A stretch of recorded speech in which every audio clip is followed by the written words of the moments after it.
Hello ನಮಸ್ಕಾರ, ನಾನು ಕೊಪ್ಪಳದಿಂದ Sharanappa. News 18ಗೆ ಸ್ವಾಗತ. ನ್ಯೂಸ್ 18 ಸಬ್ಸ್ಕ್ರೈಬ್ ಆಗಿ ನ್ಯೂಸ್ 18 ಸಾಮಾಜಿಕ ಜಾಲತಾಣ ಫಾಲೋ ಮಾಡಿ.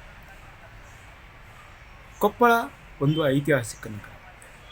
ಕೊಪ್ಪಳ ಜಿಲ್ಲೆಯಲ್ಲಿ ಸಹ ಅಂಜನಾದ್ರಿ, ಆನೆಗುಂದಿ ಮತ್ತು ವಿಶ್ವ ಪರಂಪರೆ ಪಟ್ಟಿಯಲ್ಲಿರುವಂಥ ಅನೇಕ ತಾಣಗಳು ಇಲ್ಲಿವೆ. ಅದರ ಜೊತೆಗೆ ಇಲ್ಲಿ ಉಕ್ಕು ಕಾರ್ಖಾನೆಗಳಿಂದ ಇದು ಉಕ್ಕು ನಗರ ಅಂತ ಪ್ರಸಿದ್ಧಿ. ಮತ್ತು ಇದು ಭತ್ತದ ಕಣಜ ಅಂತ ಇದೆ ಮತ್ತು ತೋಟಗಾರಿಕೆ ಅತಿ ಹೆಚ್ಚು ಬೆಳೆಗಳನ್ನು ಬೆಳೆಯುತ್ತಿರುವಂಥ ಜಿಲ್ಲೆಯಾಗಿದೆ. ಈ ಜಿಲ್ಲೆಗೆ ಒಂದು ವಿಮಾನಯಾನದ ಮೂಲಕ ಉಡಾನ್ ಯೋಜನೆಯಲ್ಲಿ ಇಲ್ಲೊಂದು ವಿಮಾನ ನಿಲ್ದಾಣ ಆಗಬೇಕು ಅನ್ನುವಂಥದ್ದು ಬಹುದಿನಗಳ ಬೇಡಿಕೆ.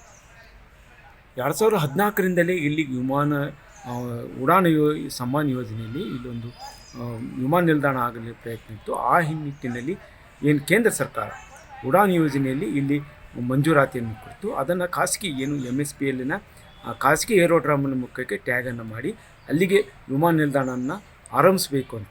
ಆದರೆ ಅಲ್ಲಿ ಒಡಂಬಡಿಕೆ ವಿಷಯದಲ್ಲಿ ವಿಮಾನಯಾನ ಇಲಾಖೆ ಮತ್ತು ಕಾರ್ಖಾನೆ MSPಯಲ್ಲಿನ ಬಲ್ಡೋಟ ಕಂಪನಿಯವರ ಮಧ್ಯೆ ಒಡಂಬಡಿಕೆ ಸರಿಯಾಗದೇ ಇರುವಂಥ ಕಾರಣಕ್ಕಾಗಿ ಅದನ್ನು ಅಲ್ಲಿಗೆ ಕೈಬಿಟ್ಟರು. ಅದರ ನಂತರ ಹೊಸ ಯೋಜನೆ ಆರಂಭವಾಯಿತು. ಇಲ್ಲೊಂದು ಸರ್ಕಾರದಿಂದಲೇ ಒಂದು ವಿಮಾನ ನಿಲ್ದಾಣ ಆರಂಭಿಸಬೇಕು ಅನ್ನುವಂಥ ಕಾರಣಕ್ಕಾಗಿ ರಾಜ್ಯ ಸರ್ಕಾರದಿಂದ ಭೂಮಿಯನ್ನು ಖರೀದಿಸಲು ಮೂಲಸೌಕರ್ಯ ಇಲಾಖೆಯಿಂದ ಇಲ್ಲಿ ಒಂದು ಯೋಜನೆ ಸಿದ್ಧಾಯಿತು. ಕೇಂದ್ರ ವಿಮಾನಯಾನ ಸಚಿವಾಲಯದಿಂದಲೂ ಸಹ ಅದಕ್ಕೆ ಅನುಮತಿಯನ್ನು ಪಡೆದು ಇಲ್ಲಿ ಕೊಪ್ಪಳ ತಾಲೂಕಿನ ತಾಳಕನಕಾಪುರ ಮತ್ತು ಒದಗನಾಳಲ್ಲಿ ಸಮೀಕ್ಷೆಯನ್ನು ಮಾಡಿದಾಗ ಅದರಲ್ಲಿ 600 ಎಕರೆಯನ್ನು ಗುರುತಿಸಿದೆ. ಕೊಪ್ಪಳ ಜಿಲ್ಲೆಗೆ ಒಂದು ವಿಮಾನ ನಿಲ್ದಾಣ ಬೇಕೆಂದು ಬಹಳ ದಿನಗಳ ಇಲ್ಲಿನ ಕನಸಾಗಿಯೇ ಉಳಿಯಿತು ಅಂತ ಹೇಳಕ್ಕೆ ಇಷ್ಟಪಡ್ತೀನಿ. ಯಾಕಂತೇಳಿದ್ರೆ ಈ ಹಿಂದೆ ಈಗೊಂದು 7-8 ವರ್ಷಗಳ ಹಿಂದೆ ಒಂದು 2 ಹಂತದಲ್ಲಿ ಒಂದು ತಾಳಕನಕಾಪುರ ತಾಂಡದ ಹತ್ತಿರ ಒಂದಷ್ಟು 600 ಎಕರೆ ಮತ್ತು ನಮ್ಮ ಕುಕನೂರು ತಾಲೂಕಿನ ಒದಗನಾಳ ಗ್ರಾಮದ ಹತ್ತಿರ ಅಲ್ಲಿ ಕೂಡ ಒಂದು ವಿಮಾನ ನಿಲ್ದಾಣ ಮಾಡಬೇಕಂತೇಳಿ ಪ್ರಯತ್ನ ಏನು ಪ್ರಪೋಸಲನ್ನು ಹೋಗಿತ್ತು, ಅದು ಈ ಭಾಗದ ಜನರಿಗೆ ನಿರಾಶಾದಾಯಕವಾಗಿದೆ ಅಂತ ಹೇಳಕ್ಕೆ ಇಷ್ಟಪಡ್ತೀನಿ. ಯಾಕಂತೇಳಿ ಇಲ್ಲಿ ಆಗಬೇಕಾಗಿರ್ತಕ್ಕಂಥ ಒಂದು ಏನು ಉಡಾನ್ ಸಮ್ಮಾನ್ ಯೋಜನೆಯಲ್ಲಿ ಏನು ಆಗಬೇಕಾಗಿತ್ತು ಅವೆಲ್ಲ ಪ್ರಪೋಸಲ್ಗಳನ್ನು ಈಗಾಗಲೇ ಯಾಕೆ ಅವಶ್ಯ ಐತಿ ಇಲ್ಲೇ ಒಂದು ಭತ್ತದ ನಾಡು ನಮ್ಮದು ಕೊಪ್ಪಳ ಜಿಲ್ಲೆ. ಆಮೇಲೆ ಐತಿಹಾಸಿಕ ಪರಂಪರೆ ಉಳ್ಳಂಥ ಜಿಲ್ಲೆ ಇದು.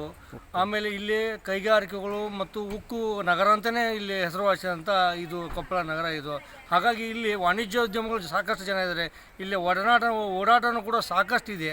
ಹಾಗಾಗಿ ಇಲ್ಲಿ ಅವಶ್ಯಕತೆ ಇದೆ ಅಂತೇಳಿ ನಾನು ಹೇಳೋಕ್ಕೆ ಇಷ್ಟಪಡ್ತೀನಿ. ಇಲ್ಲಿ ಏನಾಗಿದೆ ಅಂತೇಳಿ ಇಲ್ಲಿ ರಾಜಕಾರಣಿಗಳ ಮತ್ತು ಜನಪ್ರತಿನಿಧಿ ಇಚ್ಛಾಶಕ್ತಿ ಕೊರತೆಯಿಂದ ಅದು ನೆದೆಗುದಿಗೆ ಬಿದ್ದಿದೆ ಅಂತ ಹೇಳೋಕ್ಕೆ ಇಷ್ಟಪಡ್ತೀನಿ. ಇದು ಸ್ಟೀಲ್ ಸಿಟಿ ಅಂತೇನು ಹೇಳ್ಕೊತ ಬಂದ್ವಿ ನಾವು. ಸ್ಟೀಲ್ ಸಿಟಿ ಭಾಳ ಇಂಪ್ರೂವ್ಮೆಂಟ್ ಆಯಿತು. ಅದ್ರ ತಕ್ಕಂಗೆ ಅವ್ರಿಗೆ ಎಲ್ಲ ರೀತಿಯಿಂದ ಅನುಕೂಲ ಅಂದರೆ ಟ್ರಾನ್ಸ್ಪೋರ್ಟೇಷನ್ ಮೋಟಿವೇಶನಿಗೆ ಭಾಳ ತ್ರಾಸಾಗಿದೆ. ಮೊದಲು ವಿಮಾನ ನಿಲ್ದಾಣ ಮಾಡ್ತೀವಿ ಅಂತ ಹೇಳಿ ಈ ಲೇಬ್ಗೇರಿ ಮತ್ತು ಟನ್ಕನ್ಕಲ್ ನಡುವೆ ಜಾಗ ಫಿಕ್ಸ್ ಮಾಡಿದರು. ಇನ್ನೇನು ಆಯಿತು ಅವ್ರಿಗೆ ರೊಕ್ಕ ಬಿಡುಗಡೆ ಮಾಡಿ ಇದನ್ನು ಟರ್ಮಿನಲ್ ಮಾಡ್ತಾರಂತ ಅದು ಕ್ಯಾನ್ಸಲ್ ಆಯಿತು. ಅದಾದ ನಂತರ ಬನಾಪುರ ಮತ್ತು ಒದಗನಾಳ ಮತ್ತು ಲಕ್ಮಾಪುರ ಸೀಮಾದೊಳಗೆ ಹೊಲ ಖರೀದಿ ಮಾಡ್ತಾರೆ ಅಂತ ಹೇಳಿ ಮಾಡಿದರು. ಅವ್ರು ಯಾಕೋ ರೈತರು ಕೂಡ ಮನಸ್ಸು ಆಗಲಿಲ್ಲ. ಆದರೆ ಅದನ್ನು ನೆನೆಗೊದಿಗೆ ಬೀಳಕ್ಕೆ ನಮ್ಮಲ್ಲಿರ್ತಕ್ಕಂಥ ರಾಜಕೀಯ ಇಚ್ಛಾಶಕ್ತಿಗಳು ಭಾಳ ಕಡಿಮೆ ಬಿಡ್ತೈತಿ. ಅದರ ವಿರುದ್ಧ ನಾವು ಮುಂದಿನ ದಿನಗಳಲ್ಲಿ ಪ್ರಬಲವಾದ ಹೋರಾಟ ಮಾಡ್ತೀವಿ. ಇದು ಅವಶ್ಯಕತೆ ಐತೆ. ಪ್ರವಾಸೋದ್ಯಮಕ್ಕೆ ದೊಡ್ಡ ಅವಕಾಶ ಐತೆ ನಮಗೆ. ಇಲ್ಲಿ ಹುಲಿಗೆಮ್ಮ ಟೆಂಪಲ್ ಇರೋದ್ರಿಂದ, ಗವಿಮಠ ಇರೋದರಿಂದ, ನೂರಾರು ಇಲ್ಲಿ ಇಟಗಿ ಮಹಾದೇವ್ ಟೆಂಪಲ್ ಇರೋದರಿಂದ ಮತ್ತು ಸ್ಟೀಲ್ನವ್ರಿಗೆ ವ್ಯಾಪಾರಸ್ಥಿಗೆ ಭಾಳ ಒಳ್ಳೆಯದಿಂದ ಅನುಕೂಲ ಆಗ್ತೈತಿ. ಆದಷ್ಟು ಸರ್ಕಾರದವರು ಇದನ್ನು ಇಚ್ಛಾಶಕ್ತಿ ಈ ಮೂಲಭೂತ ಸೌಕರ್ಯ ಏನಂತ ನಾವು ಕರಿತೀವಿ ಆ ಡಿಪಾರ್ಟ್ಮೆಂಟವ್ರು ಮುತುವರ್ಜಿ ವಹಿಸಿದ್ರೆ ಮಾತ್ರ ಸಕ್ಸಸ್ ಆಗಿದೆ. ಸುಮ್ಮನೆ ವಿಮಾನಾಶ್ರಯದ ಬಗ್ಗೆ ಇಲ್ಲದ ಮಾತುಗಳೆಲ್ಲ ಕೂಡ ಮಾತಾಡಿ ಜನಗಳನ್ನ ದಿಕ್ಕು ತಪ್ಪಿಸೋದು ಯಾವುದೇ ಕಾರಣಕ್ಕೂ ಕೂಡ ಬೇಡ.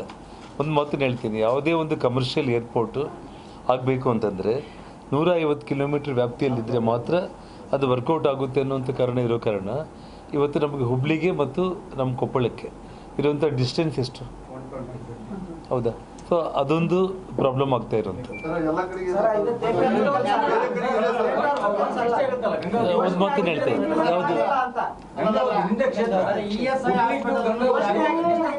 ಯಾವುದು ನಿಮಗೆ ಬಳ್ಳಾರಿ ಏರ್ಪೋರ್ಟ್ಗೆ 1000 ಎಕರೆ ಜಮೀನು ಆಲ್ರೆಡಿ ಸ್ವಾಧೀನ ಮಾಡಿಬಿಟ್ಟಿದ್ದಾರೆ. ಗೌರ್ಮೆಂಟ್ ಆಫ್ ಇಂಡಿಯಾದಲ್ಲಿ ಆಲ್ರೆಡಿ ಅದು ಅಪ್ರೂವಲ್ ಆಗಿಬಿಟ್ಟಿದೆ. ನಿಮಗೆ ರಾಯಚೂರು ಇದೆಯಲ್ಲ, ರಾಯಚೂರು ಏರ್ಪೋರ್ಟ್ ಮಾಡಲಿಕ್ಕೆ ಅವಕಾಶ ಇದೆ. ಇಲ್ಲ ರಾಯಚೂರಿಂದ ಹೈದರಾಬಾದ್ ಎಷ್ಟು ದೂರ ಇದೆ ಮನೆ ಇವಾಗ ಬಲ್ಡೋಟ ಅವ್ರದ್ದು ಏರ್ಪೋರ್ಟ್ ಇದೆ.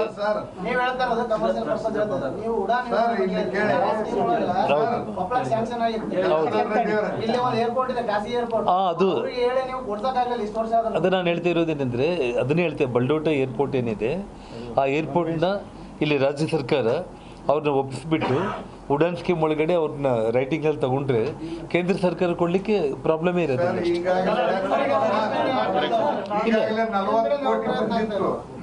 ಉಡಾನಿನ ಸಲುವಾಗಿ ಅದು ಎಲ್ಲಿ ಹೋಯ್ತೋ ಏನೋ ಗೊತ್ತಿಲ್ಲ ಸರ್. ಉಡಾನ್ ಆಗಿತ್ತು ಹಿಂದಿನ ಸಚಿವರು ಗೊತ್ತಿದೆ ಅಣ್ಣ ನನಗೆ. ಒಂದು ನೀವು ಕೇಳಿದ ಪ್ರಶ್ನೆ ಚೆನ್ನಾಗಿದೆ ಅಮ್ಮ. ಇಲ್ಲಿ ಖಾಸಗಿ ಏರ್ಪೋರ್ಟ್ ಏನಿದೆಯಲ್ಲ ಅದನ್ನ ರಾಜ್ಯ ಸರ್ಕಾರ ಅವರು ಆ ಮ್ಯಾನೇಜ್ಮೆಂಟ್ ಜೊತೆ ಮಾತಾಡಿಬಿಟ್ಟು ಅವ್ರನ್ನ ಉಡಾನ್ ಸ್ಕೀಮ್ ಒಳಗಡೆ ರೆಡಿ ಮಾಡಿದ್ರೆ ಒಂದು ಮಾತು ನಿಮ್ಗೆ ಹೇಳ್ತೀನಿ ಅಲ್ಲ, ಜಿಂದಾಲ್ ಏರ್ಪೋರ್ಟ್ಗಿಂತ ಕೂಡ ನಿಮಗೆ ಜಿಂದಾಲ್ ಏರ್ಪೋರ್ಟಲ್ಲಿ ಇವತ್ತು ಪ್ರತಿದಿನ ಸ್ಟಾರ್ ಏರ್ಲೈನ್ಸ್ ಬಿಸ್ನೆಸ್ ಕ್ಲಾಸ್ ಇರುವಂಥ ಬೋಯಿಂಗ್ ಫ್ಲೈಟ್ ಬಂದು ಲ್ಯಾಂಡ್ ಆಗ್ತಾ ಇದೆ. ಅದಕ್ಕಿಂತ ದೊಡ್ಡ ವಿಮಾನಾಶ್ರಯ ಇದೆ, ಯಾವುದು ಬಲ್ಡೋಟಿ ವಿಮಾನಾಶ್ರಯ. ಕರೆಕ್ಟಾಗಿ ರಾಜ್ಯ ಸರ್ಕಾರದವರು ಅವ್ರ ಜೊತೆ ಮಾತಾಡಿಬಿಟ್ಟು ಉಡಾನ್ ಸ್ಕೀಮಲ್ಲಿ ಆ್ಯಡ್ ಮಾಡಿದರೆ ಫಸ್ಟ್ ಕ್ಲಾಸ್ ಆಗಿ ಆಗುತ್ತೆ.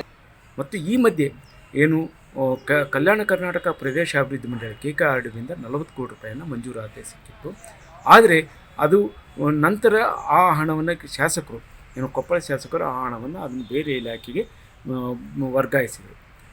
ಅಲ್ಲಿಂದ ಇಲ್ಲಿವರೆಗೂ ಸಹ ಆ ಯೋಜನೆ ಹಾಗೆ ಉಳಿದಿದೆ. ಏನು ಕೊಪ್ಪಳದ ಕಳೆದ 4 ವರ್ಷಗಳಿಂದ ಕೊಪ್ಪಳಕ್ಕೆ ವಿಮಾನ ನಿಲ್ದಾಣ ಆಗುತ್ತೆ ಅನ್ನೋದು ಮತ್ತು ಅಧಿಕಾರಿಗಳ ಸಮೀಕ್ಷೆ ಆಗಿತ್ತು. ಆದರೆ ಇತ್ತೀಚಿನ ದಿನಗಳೇ ಅದಕ್ಕೆ ನಿಂತಲ್ಲ. ಒಂದು ಮಾಜಿ ಸಂಸದರಾಗಿದ್ದ ಸಂಗಣ್ಣ ಕರಡಿ ಈ ಉಡಾಣ ಏನು ವಿಮಾನಯಾನಕ್ಕೆ ಹೆಚ್ಚು ಅವಕಾಶ ಕೊಡಬೇಕು ಅನ್ನುವಂಥ ಪ್ರಯತ್ನ ನಡೆಸಿದರು. ಆದರೆ ಇತ್ತೀಚಿನ ಸಂಸದರಿಗೆ ಆ ಮಾತು ಕೂಡ ಮಾತಾಡ್ತಿಲ್ಲ ಅನ್ನುವಂಥ ಅಭಿಪ್ರಾಯ ವ್ಯಕ್ತವಾಗ್ತಾಯಿದೆ.